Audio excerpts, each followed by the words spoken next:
Hello friends, welcome to Madhu's world. Weekend আর মেয়ের সাথে একটু ব্রাঞ্চে বেরোবো না, এমনটা আবার হয় নাকি? আজ আমরা গিয়েছিলাম অলিভ ক্যাফে। এলগিন রোডের ওপর 6th ফ্লোরে রয়েছে এই ক্যাফে। লোকে বলে a slice of Goa in Kolkata. Explore করার ইচ্ছে অনেক দিনের ছিল।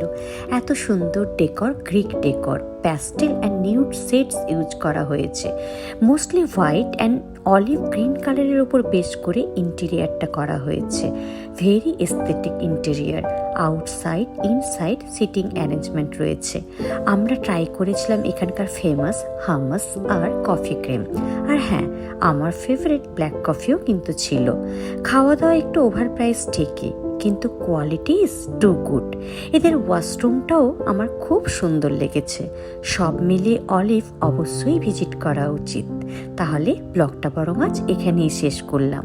নতুন কোনো গল্পে তোমাদের সাথে আমার আবার দেখা হবে। সবাই খুব ভালো থেকো, সুস্থ থেকো। Hello friends, welcome to Madhu's world. Weekend আর মেয়ের সাথে একটু ব্রাঞ্চে বেরোবো না, এমনটা আবার হয় নাকি? আজ আমরা গিয়েছিলাম অলিভ ক্যাফে।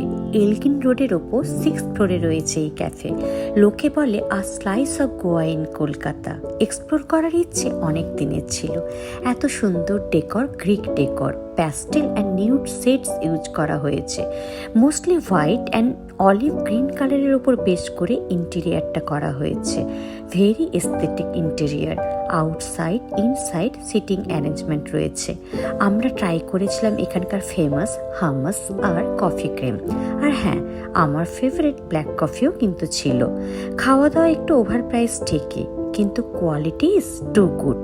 এদের ওয়াশরুমটাও আমার খুব সুন্দর লেগেছে। সব মিলিয়ে অলিভ অবশ্যই ভিজিট করা উচিত। তাহলে ব্লগটা বরং আজ এখানেই শেষ করলাম। নতুন কোনো গল্পে তোমাদের সাথে আমার আবার দেখা হবে। সবাই খুব ভালো থেকো, সুস্থ থেকো।